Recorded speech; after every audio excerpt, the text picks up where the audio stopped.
혁신학교 아시죠? 지금 전국에 한 1,500여 군데 혁신학교가 있답니다. 그러니까 네. 지금 통계를 보니까 전국에 11,000개, 1,000여 개의 초중고등학교가 있어요. 그런데 이제 좌파, 이른바 정교조 출신 교육감들이 그 가운데서 한 1,525개, 퍼센트로 한 14% 정도 이 학교를 혁신학교를 지정을 했습니다.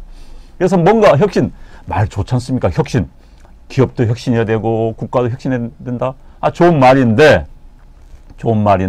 실질적으로 실패로 끝났습니다. 끝나니까 이제 교육부에서 전국에 한 510여 개, 512개 학교를 민주시민학교, 참나, 학교가 또 민주시민학교까지 등장했습니다. 민주시민학교를 지정해서 시범 운영을 하고 늘려가겠다. 자, 민주시민학교.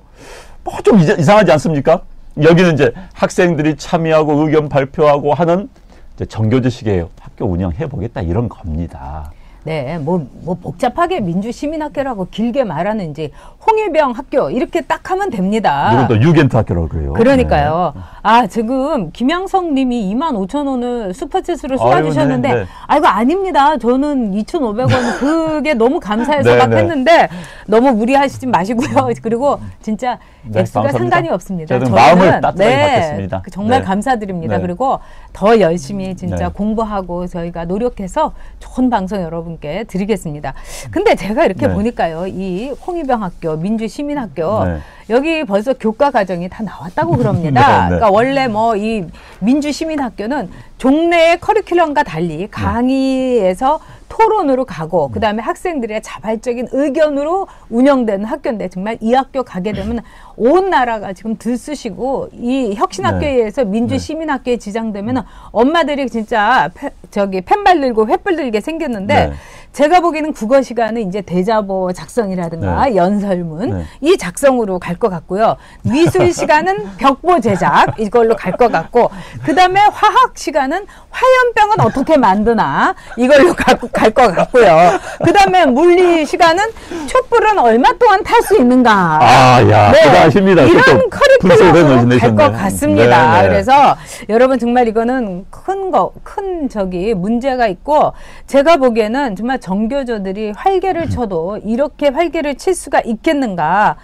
이거는 여기서 또 위임맞이 학교 이 클럽 활동, 동아리 활동은 위임맞이하고 백두칭송으로 가는 것이 아닌가 이런 생각이 듭니다. 근데 저는 한 가지만 그들에게 묻고 싶어요. 지들 자식은 무슨 외고에다가 자사교에다가 미국 유학 다 시키면서 우리 자식들은 그러면 세뇌학교, 홍위병 학교 보내라는 얘기 아니에요? 그러니까 지금 이제 혁신학교가요. 지금 이제 송파에 펠리어시티라 해가지고 9,500세대 우리나라에서는 가장 큰 세대 아파트가 단지가 이제 조성이 돼가지고요. 거기 학교에 초중 고등학교 하나가 들어옵니다. 그런데 며칠 전에 그 조희연 교육감 거기가 다 난리가 났어요. 학부모들이 다 반대한 겁니다. 혁신학교 만들지 말아달라고. 제발. 이유가 뭔지 아십니까? 작년에 2016년도에 학생들 이제 학력평가를 해봤어요. 그랬더니 혁신학교 나온 애들 이제 기초학력 수준을 미달자가 일반 학교에서는 4%대밖에 안 돼요. 그런데 혁신학교에서는 11%대. 3배가 넘은 겁니다. 그러니까 혁신학교를 보냈더니 애들 학력 수준이 안 되는 거예요.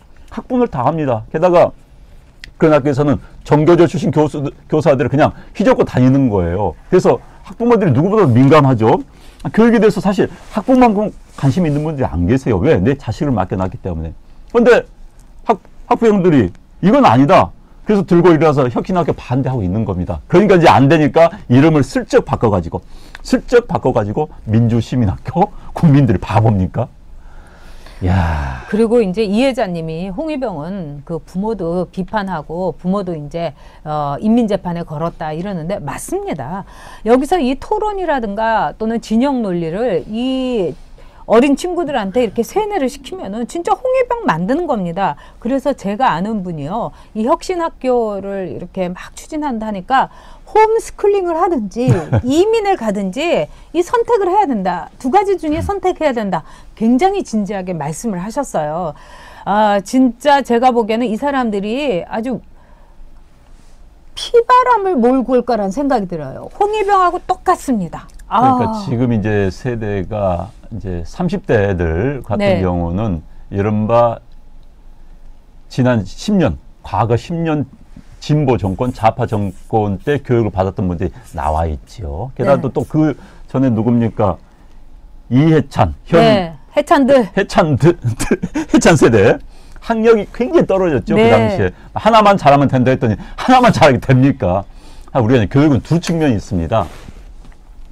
이제 수월성 교육도 있고요. 이제 대중교육도 있는데, 이제 우리나라 교육에 대해서는 외국에서는 굉장히 우리가 교육에 성공한 케이스로 따집니다. 제가 이제 교육부 출입기자를 오래 했어요. 오바마도 그러잖아요. 네, 교육부 출입 네. 오래 했는데, 제가 이제 교육부 출입할 때 영국을 가봤어요. 영국의 고등학생한테 세계 지도를 딱 놓고 하면서, 야, 너 이집트가 어디지 찍어라면 못 찍습니다.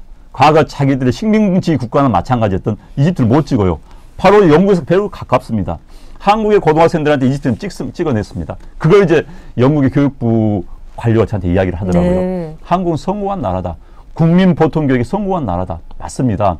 기본적인 학력 수준은 굉장히 우리가 성공한 나라예요. 그런데 얘들은, 이 좌파들 이것마저도 부인한 겁니다. 물론 우리 교육이 과도하게 주입식이다 보니까는 뭐 창의성 교육에 미달인 건 맞습니다. 그런데 보완을 해 나가면 되는 겁니다. 두 개 균형 있게 같이 가야 되는 거예요. 그런데 이들은 하나만 보는 겁니다.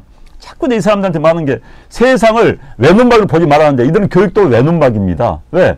우리 사회가 문제 있어요. 이거 과도하게 암기식 문제 있습니다. 그런데 암기식도 필요합니다. 왜? 기초교육, 국민 전체의 지적수 높이기 위해서 그게 필요한 거예요. 그런데 그건 문제로 안 보고 이쪽만 보는 겁니다. 이러니까 교육이 망가지는 거예요. 교육만큼 객관적으로 다양성을 봐야 되는데, 얘들은 교육을 본 시각에서, 교육 정책에서 다양성이 결여되어 있습니다. 내 본대로만 봅니다. 어째? 사회주의적 시각으로. 그렇죠. 그리고 저는 이들의 음모가 있는 것 같아요. 민주시민학교라는 거를 내세우는 게, 첫째는 뭐냐면 토론 위주의 수업 스타일에서 말하자면은 그런 토론만 하겠다는 거예요. 수업에서 강의를 하지 않고. 근데 뭐 배운 게 있어야지 토론을 하죠. 이거는 뭐냐면 학력을 내려드리겠다. 그래서 다 바보로 만들겠다는 겁니다. 우리 자식들을요. 네. 그럼 지들 자식은 학원에 가서 사교육 막 시키겠죠. 왜냐하면 학원 또 하는 사람들이 운동권 출신들이 많습니다. 그러니까 운동권 출신들의 학원을, 사교육을 살리기 위해서, 즉 학교에서 아무것도 가르치지 않겠다. 이런 음모가 전 숨어 있다고 보고요. 네. 두 번째는요. 학생들의 자치를 권장하겠다는 겁니다. 그래서 전 과목을 민주주의와 시민의식을 고양하는데 모든 과목을 쓰겠다는 거예요. 이거는 제가 도쿄 특파원 때 조총련 학교하고 똑같아요. 조총련 학교를 나온 친구들이 어떠냐면요. 주체 사상만 전 과목에 걸쳐서 배웁니다. 네. 그래서 조총련 학교 나온 애들하고 제가 진짜 얘기를 해보니까 자기 친구들 중에 자기는 그래도 엄마 아빠가 교육을 시켜가지고 그러는데 그 친구가 조총련 학교를 나왔는데 자기 친구들은요. 영국 수도가 런던인지도 모른다는 거예요. 그럼요. 바로 이렇게 말하자면 주체 사상 비슷하게 이런 식으로 하겠다는 겁니다. 그리고 제가 볼 때는요. 또 세 번째로는 이 사람들이 정교조에게 모든 것을 주겠다. 공모제, 교장에 의해서 이제는 학교를 정치판으로 만들겠답니다. 그러면서 그렇죠. 이 네. 좌파 정권이 얘기하는 게 투표연령을 내리는 거에 굉장히 찬성을 하고 있는데 네. 지금 그거보다 아마 더 내리려고 또 다음 총선에서 개헌 저지선을 자기네들이 갖게 되면은요, 그 무너뜨리면요, 그 다음부터는 아마 17살부터 16살부터 투표해도 된다. 유럽은 막 17살이다, 16살이다 하면서 학교를 정치판으로 만들 겁니다. 네. 여러분 굉장히 무서운 겁니다. 자, 조희성님께서 2,000원 슈퍼챗으로 쏘아주셨습니다. 조희성님, 이 2,000원이 얼마나 귀한 돈인지 압니다. 더 열심히 하겠습니다. 이 추위에 덜덜 떨지 않고 자, 옷 껴입고 더 열심히 하겠습니다. 우리 박준혁 씨가요. 네. 재미있게 써올렸습니다. 네. 읽어드리겠습니다. 네. 너무 재밌어서.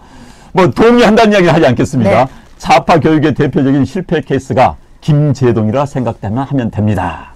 기초적인 지식도 없으면서 입만 나불대는 머리가 텅 빈 사람. 우리 박준혁 씨가. 되게 그런데요. 입담만 좋은 거죠. 네, 머리에는 들은 게 없고. 북한이요.